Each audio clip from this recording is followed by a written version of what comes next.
In this tutorial, I want to discuss with you how we can find ligand binding parameters from some binding experiments that we carry out in the lab, and we want to look in particular at the specific binding component of our experiment. So what am I talking about? Well, let's assume we have a ligand. Very often we will use a radio-labeled ligand, and we have some receptor, and this ligand binds to the receptor, and it is a reversible reaction. So we get a ligand and receptor complex formed, and our ligand is still radio-labeled, so we can easily follow that. Now, in the equilibrium, when we have waited long enough, what we will find is a sort of an equilibrium constant, and this would be the dissociation constant, very often abbreviated as KD.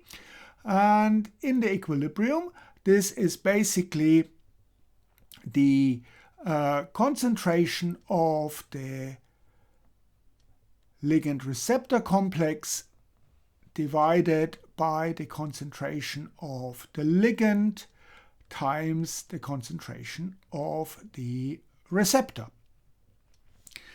And when we carry out this experiment, we will usually find something like some kind of saturation curve. So when we plot ligand concentration here and we check out the ligand receptor concentration, what we have bound, we usually would find something like that.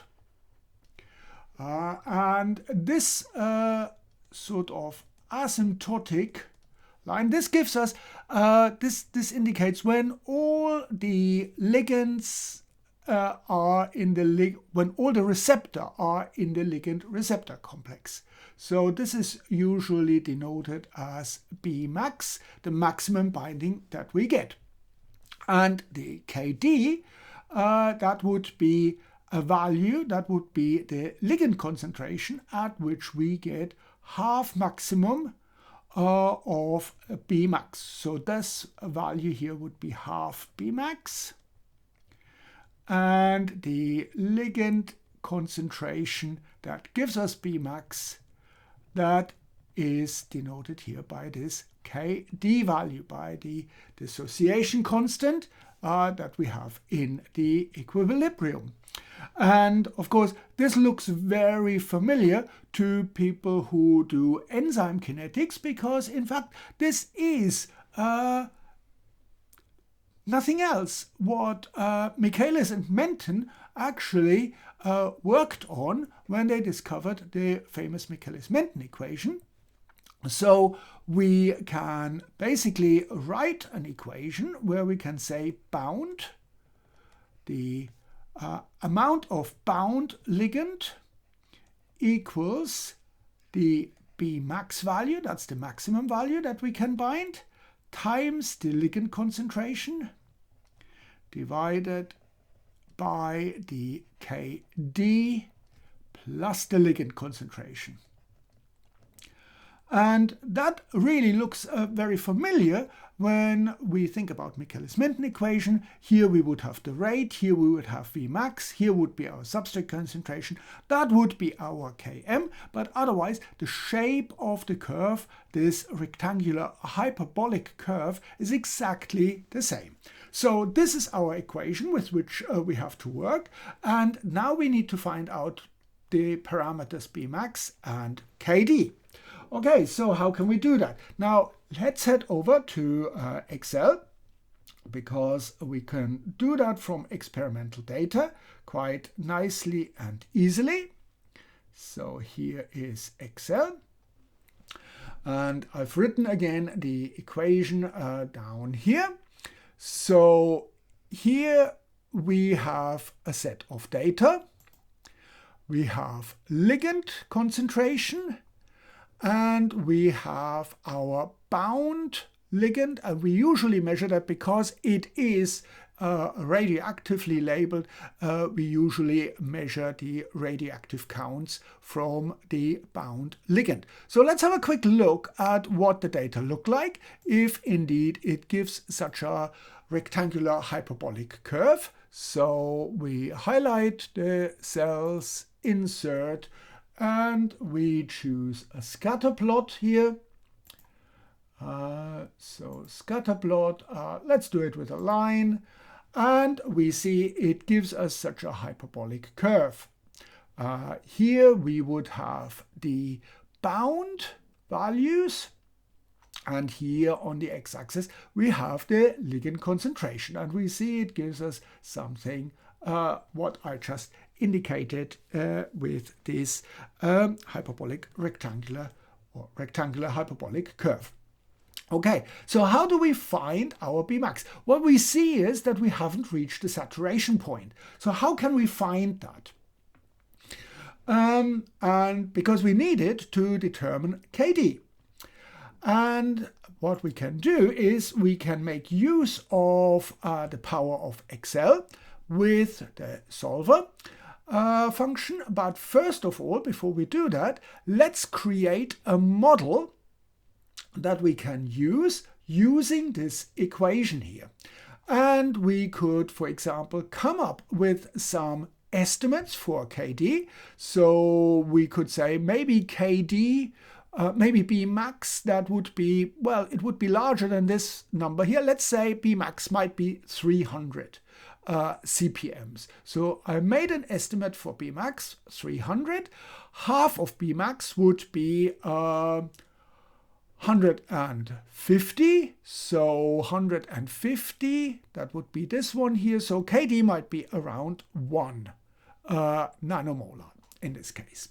Okay, so we have estimates for Bmax and KD, and now let's calculate our model values. So let's calculate equals. And we just simply do this equation here in Excel. So we have our Bmax, and we lock this value by pressing the F4 button. So now this value is locked, times the ligand concentration. So here is our ligand concentration divided by KD. That is this value here, our estimate, 1. And again, we lock the value, pressing F4, plus the ligand concentration. So this is what we have here. And we close the bracket. And hopefully we've got it right. Yes, we got a value. So we've got our model would predict that with these values, with this KD and this estimated Bmax, we would expect a count of 33.3 CPMs for our model. And we can now calculate it for the rest, and we get these values. Now let's have a look at how good this model is. So I highlight the cells, insert, and we do our plot again and see what we get. So here again we've got the same plot as before. Here we've got our bound CPMs. Here we got the ligand concentration, and we've got our observed values, that's the blue curve, and the brown curve, that is our model. And the model is actually not too bad. So we are probably pretty close with our estimates. But what we can do now is we can try to optimize this model. We can try to change these numbers here. So let me put in here, let's say 1.5. Let's see if that gives a closer model. Not quite. Our model is a little bit worse. Maybe we need to change this to, let's say we change this to 400. What would happen? The model looks a little bit better. And instead of doing this trial and error, what we can do is, again, what we can use the power of Excel. And what we do is we just simply calculate what is the difference between our observed and the model data. And in fact, we are not just calculating the difference, we are calculating the square of the differences. And then say we want this square of the differences between the model and the observed data, we want that to be as small as possible. So let's see how we can do that. So we calculate the square of the difference equals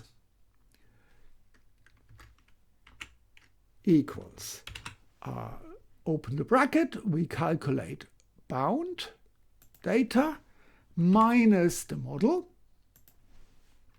close the bracket, and we square it.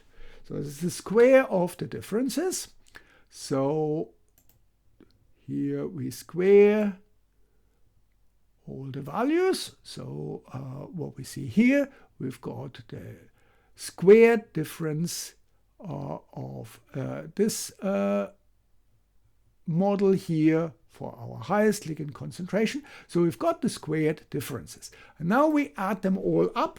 So equals sum of all the data that we've got here. So that will be the sum of the data of the squared differences. We add them all up here. And what we do now is we use Solver. We go to Data in the ribbon, and you need to have the Solver program installed. You see that here. I will leave a description, or I will leave the link to a tutorial how you install it if you haven't got it. I strongly suggest that you do get this. So we click on Solver.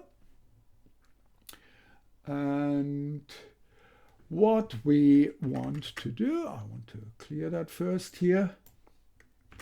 What we are going to do is we say we want to have this number here, the sum of the square of the differences.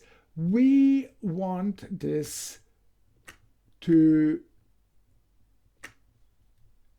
we want this one here to be minimized. And we do that by changing the values of KD and Bmax. Now let Solver do the changes and try to find a solution that minimizes this value here. Okay, so that looks good. We don't need to worry about that. And we just simply run solve. Let's see what happens. Oh, Solver says it has converged to a current solution. Let's see what this solution looks like. I'll make this a little bit bigger again. And now we've got our values for KD 2.15 and a Bmax of 432. So we were not too bad with our estimates earlier. And we can immediately see that this is actually a really nice fit to the curve, and there is not a lot of difference between our bound observed data and the model that we have calculated with that. So with this Solver program, we can determine KD and Bmax very nicely and find almost optimized values for these two ligand binding parameters. So of course we would then convert this Bmax, we would convert the CPMs into a concentration or something like that, but that is something for a different model. So I hope this makes sense, and thank you very much for watching.